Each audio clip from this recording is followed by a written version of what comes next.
Hello, I have got my Fallen Angel Golden Ale, and I am ready to give a little review of a game I just finished 2-3 days ago. That game is Dirge of Cerberus Final Fantasy VII for PS2. This is the last game in the Final Fantasy VII universe that I had to play, I think. Like, it was this and Crisis Core, really, that I had been meaning to play since beating the original PlayStation game. And, I'm ready to give a little review of this game. So for anybody who doesn't know, this is not a JRPG. It's a shooting game. So it's a little different than what I'm used to. Like, 95% of what I play these days consists of JRPGs and maybe a visual novel here and there. Like, I stopped playing shooters when I was a teenager. Back then I played one or two, like GoldenEye on N64, which were fun, but I'm coming at this game from the perspective of a JRPG fanatic. Like, that is my realm of gaming that I live in pretty much entirely.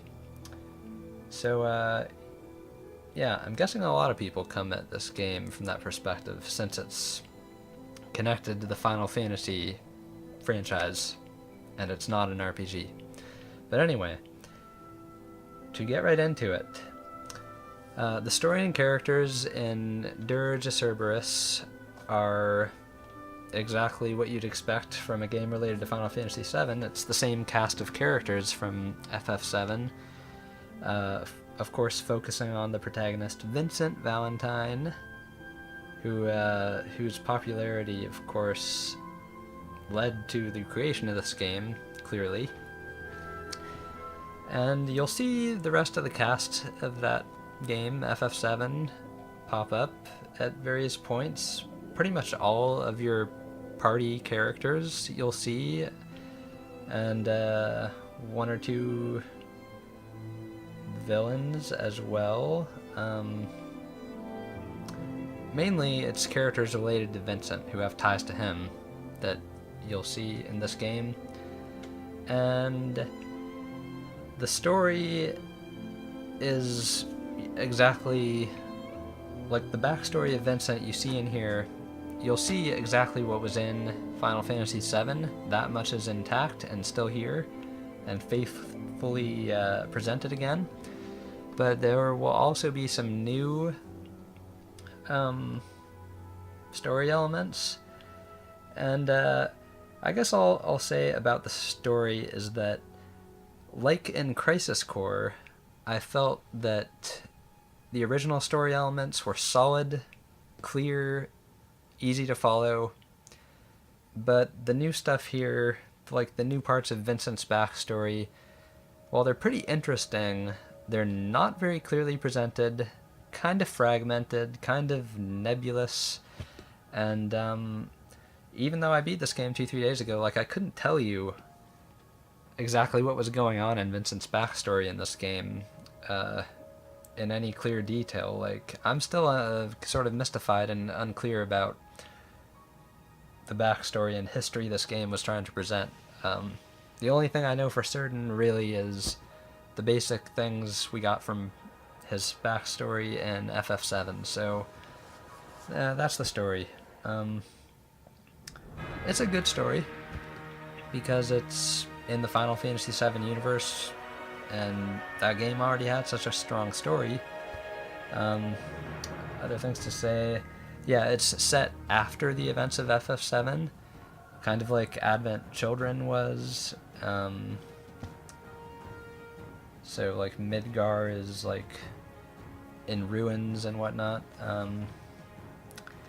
Yeah, that's pretty much the story and characters. Not too much surprising or too much special report. Gameplay, so I thought the gameplay was pretty solid. I'm not an aficionado of shooters, but like I thought all the game controls and mechanics were smooth. It's like third-person perspective control of Vincent, and it's easy to sort of point your crosshairs at enemies and shoot them with auto aim, or zoom in manually with your scope and kind of snipe them to get more critical hits. But and also there are a variety of ways to dispatch enemies in this game. The main one is with your guns. You have an assortment of guns you can use. But also you can use melee attacks and materia to use just 3 basic magic spells: fire, ice, thunder.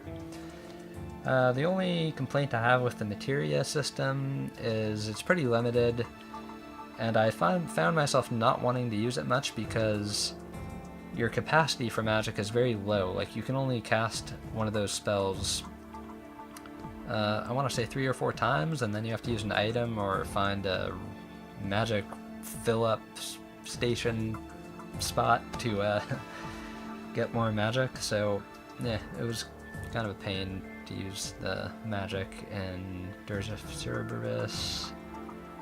But the shooting and everything was fun. It was good. Everything was pretty smooth, and yeah, it was fun to play through the levels. The levels put you in a lot of different situations. The environments feel like they have a good balance of linearity through hallway type places, kind of, you know, corridors, but also that's balanced with the occasional area that's a little more open, with a little more freedom of where to explore in the environment. So the gameplay is solid. I thought it was solid. My playthrough, and this is the other thing to make a point about this game. Now, I just finished a 200-hour strategy RPG before this game. This game's length, being a shooter, is much shorter. My playthrough lasted 13 hours, 37 minutes to be precise. And so it's a short, fun ride. It's just a short, fun ride through these levels of, you know, being careful about finding your enemies and shooting them before they shoot you up, and that's basically it. The boss fights are pretty fun and not too challenging, but I died like 6 times total throughout the game. There were 1 or 2 boss fights that were kind of hard to figure out, like, what you needed to do to damage the boss, and I did figure them all out eventually. It just there was like 1 or 2 that I had to kind of struggle with it for 10-15 minutes for, because it wasn't totally obvious. But if you just are observant about your surroundings and use some creativity, you can get through things no problem. So that's the gameplay. On to more presentation-oriented things. The visuals, so it's very clear that the game was developed by the same team that did Advent Children, that CGI film, for better or worse.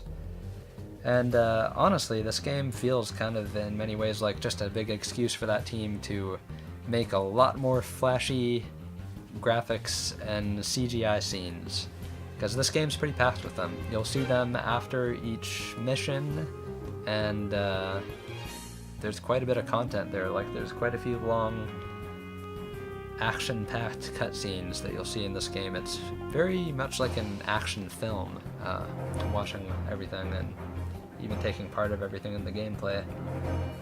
So anyway, all the characters of the original FF7 protagonist crew will appear exactly like how they did in Advent Children, and I'm not the biggest fan of how the characters are rendered in that movie. I mean, Vincent looked good.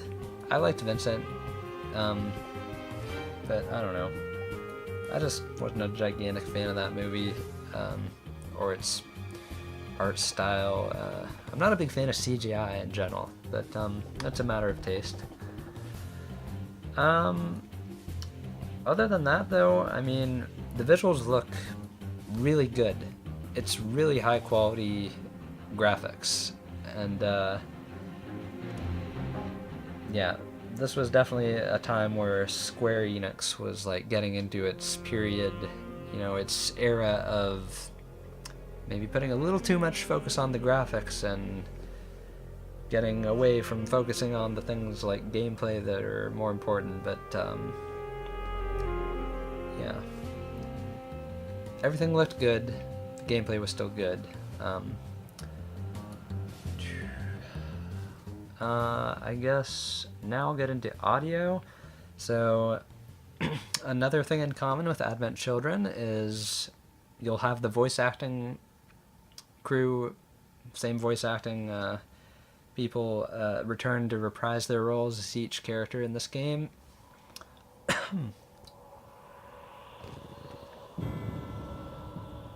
And they do a good job. They do a very nice job. Vincent's voice actor in particular has a really good, deep, gruff, moody voice. I would say the only character like I was disappointed with in terms of voice acting was Hojo, because they just gave Hojo this like annoying, wimpy old man voice. Like, that's the best way I can describe it. It's kind of a stereotypical mad scientist sort of voice, you could maybe say, but I just did not like it. Like, it was too comical. Like, it was cartoonish. He had a cartoonish voice, and I'm a gigantic Hojo fan, okay? I really like Hojo, unlike a lot of people. I just, I have a thing for villains, and especially mad scientist villains, so I was hoping Hojo could have a cooler voice, but can't have everything. But that's the voice acting. Music, like the visuals and gameplay, is very cinematic. You'll hear a mix of things like contemporary classical music, and then at times things that are more like rock and techno beats, sort of industrial at times. It was enjoyable. The music was really well done, and it set atmosphere very nicely for all the different environments you see in the game. Environments which include familiar locations from the original Final Fantasy VII, and a few new ones as well. Yeah, so that's the audio. Trying to think if I forgot about anything else. To make a few closing remarks, I guess I could note that you do have new characters in this game. New characters in the plot that you had no idea existed in any other Final Fantasy VII related game. To just give a little story background, I guess I should do that. Basically, the whole premise of this game is that Vincent is taking down this group called Deep Ground, essentially, that they're like this splinter group of Shinra that was swept under the rug, and there's a lot of secret science experiment type stuff going on with that group, and yeah, that's Deep Ground.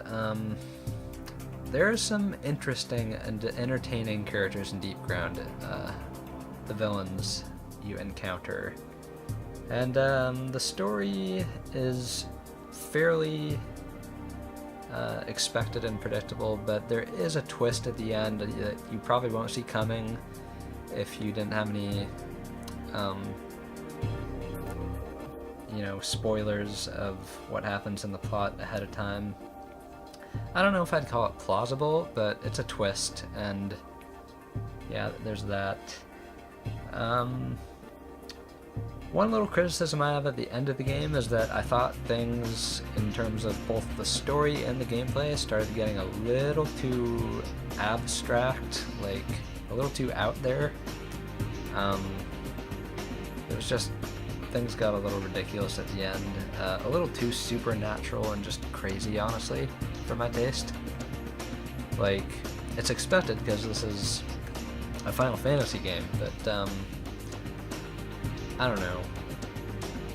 It just got a little comically ridiculous at times. That's all I thought.